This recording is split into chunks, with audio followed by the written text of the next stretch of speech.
C'est ici que tout commence, en gare de Conneré-Bélier pour les rillettes au plan national. Depuis 1854, le train Paris-Le Mans permet aux voyageurs de faire halte à Conneré.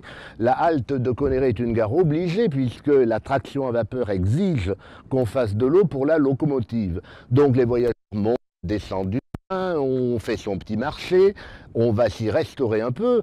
Et si les rillettes connaissent leur gloire nationale à partir de Conneré, c'est parce qu'Albert L'Huissier, qui est charcutier à Conneré, a l'idée de proposer ces rillettes aux voyageurs. Il leur propose ces rillettes sous la forme de barres, de pain enveloppés dans du papier sulfurisé ou bien dans des bols de faïence. Et il les propose aussi aux mécaniciens. Donc c'est ainsi que les rillettes vont monter sur Paris, comme on dit, et connaître donc leur heure de gloire dans la capitale de la France. Nous voici sur la place de l'église à Conneré. Conneré est un village que l'on peut considérer comme étant le berceau d'exportation des rillettes. Depuis les temps moyenâgeux, Conneré constituait une étape sur la route qu'empruntaient les troupeaux pour aller vers le marché de Saint-Germain-en-Laye.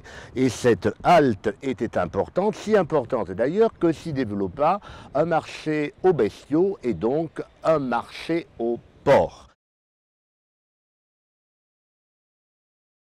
Alfred Coudray est boucher et marchand de bestiaux à Conneré au début du XXe siècle.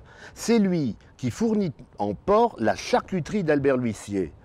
Ce dernier, qui a le génie d'entreprendre, s'est aussi profité du passage devant son magasin en 1906 des voitures engagées dans le circuit de la Sarthe pour populariser ses rillettes en les vendant aux spectateurs tartinés sur des demi-baguettes. Derrière moi, l'entreprise de Prunier, la sœur de Madame L'Huissier. Vous vous rappelez, on a parlé d'Albert L'Huissier à la gare de Conneré-Bélier et aussi sur la place de Conneré. Donc la sœur de Madame L'Huissier épousa Gustave Prunier. Leur deuxième fils, Maurice Jules Prunier, acheta le fonds de commerce de la charcuterie de Monsieur Renard, rue Nationale à Conneré.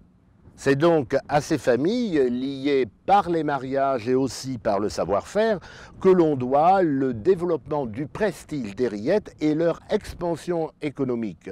On le voit à Conneré, les rillettes, c'est bien une affaire de famille.